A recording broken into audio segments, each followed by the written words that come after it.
Autour du 23 juillet, ils nous relèvent et ils nous emmènent du côté d'Épernay. Là-bas, à Hailly, dans le pays du bon vin.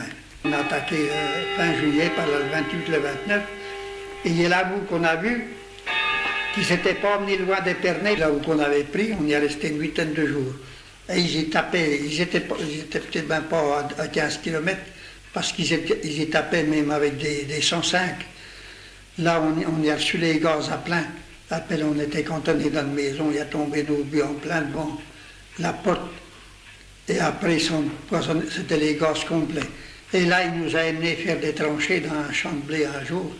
Et là, j'ai vu les gaz hyperiques, et le coup, j'en ai reçu de tout. Le lendemain, on a eu 70% d'évacués. On y a maintenu le secteur au moins un mois. Là. Et à la fin septembre, on a recommencé une grande attaque, parce que tout le front a attaqué. Là, ça n'a pas arrêté. En général, ça attaquait tous les jours sur d'une portée ou de l'autre, mais tout ensemble. Pas trop de résistance, et puis c'était plus la guerre de tranchées.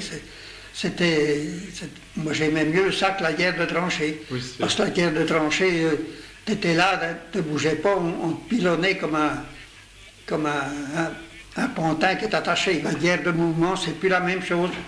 Surtout pour les obus, ils ne savent plus là où taper.